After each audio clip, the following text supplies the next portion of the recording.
بسم اللہ الرحمن الرحیم۔ دنیا سے دل نہ لگانا۔ اللہ والوں کے اخلاق میں سے ایک یہ بھی ہے کہ وہ کم ہنستے ہیں اور دنیا کی کسی چیز سے خوش نہیں ہوتے، بلکہ دنیا کا جو ساز و سامان بھی ان کو حاصل ہوتا ہے، خواہ کپڑے ہو یا سواریاں یا بیویاں یا مناصب، وہ اہل دنیا کے طرز کے خلاف اس سے منقبض ہوتے ہیں، بدی اندیشہ کہ شاید وہ آخرت کی وہ نعمت ہو جو ان کو ان کے اعمال کے معاوضے میں دنیا ہی میں دے دی گئی ہے، اور اس لیے وہ اس کے سبب آخرت کی نعمت سے محروم ہو جائے، اور قطع نظر اس سے دنیا میں خوشی کا کوئی موقع بھی نہیں، کیونکہ مؤمنین قید خانہ دنیا میں محبوس ہو کر دیدار خداوندی سے محروم ہیں، اور وہ شخص کیسے خوش ہو سکتا ہے جو قید خانے میں محبوس ہو کر دیدار خداوندی سے محروم ہو۔ پر جس طرح وہ شخص مغموم اور مقدر ہوتا ہے جس کو گھر جانے اور گھر کے لوگوں سے ملنے سے روک دیا گیا ہو،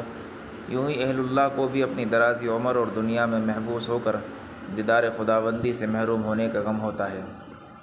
حدیث شریف میں ہے کہ رسول اللہ صلی اللہ علیہ وسلم نے ارشاد فرمایا،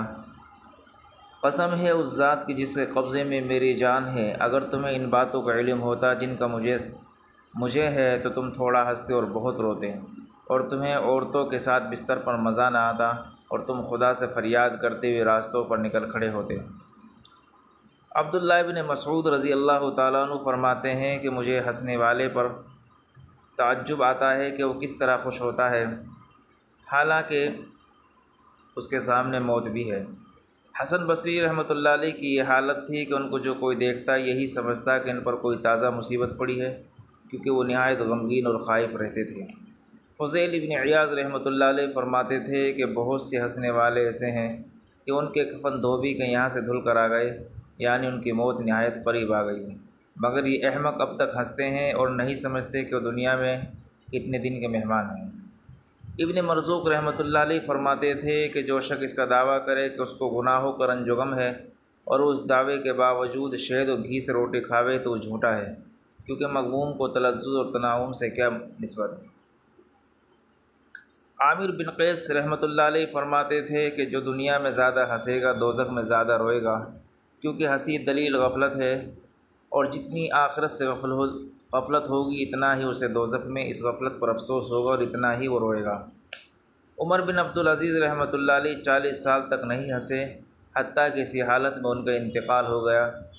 انس بن مالک رحمۃ اللہ علیہ فرماتے تھے کہ مجلس میں بہت ہنسنے والے کے ساتھ ایک شیطان ہوتا ہے جو اس کو آخرت سے غافل کر کے ہنسی پر آمادہ کرتا ہے۔ عون بن ابی زید رحمۃ اللہ علیہ فرماتے تھے کہ مجھے 50 برس تک عطا سلمی رحمۃ اللہ علیہ کی صحبت رہی، سو اتنے عرصے میں میں نے کبھی انہیں ہنستے نہ دیکھا۔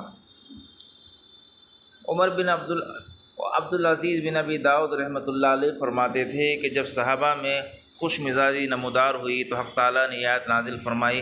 الم یأن للذین آمنوا ان تخشع قلوبهم لذکر اللہ،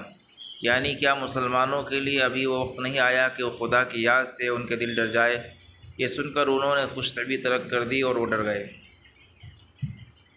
اس بارے میں اور بھی بہت آثار ہے جو کتب رقائق میں مندرج ہو کر مشہور ہو چکے ہیں، اس لیے ہم اس جگہ اسی قدر پر اکتفا کرتے ہیں، اور ماحصل سب کا یہ ہے کہ اہل اللہ اور غیر اہل اللہ میں موجب امتیاز صرف دو باتیں ہیں، ایک آخرت کی طرف توجہ اور دوسرے اس کے واقعات کے لیے تیاری، پر جس میں جس قدر یہ دونوں باتیں ہوگی اسی قدر اس کا شمار اہل اللہ میں ہوگا، اور جس میں جس قدر یہ باتیں نہ ہوگی اسی قدر اس کا شمار اہل اللہ میں نہ ہوگا۔ اب اے بھائی، تو اپنے نفس میں اور اس سہو غفلت میں غور کر جو مانعات تقرب اللہ کے متعلق تیرے اندر ہے، اور بکثرت استغفار کیا کر۔ والحمد للہ رب العالمین۔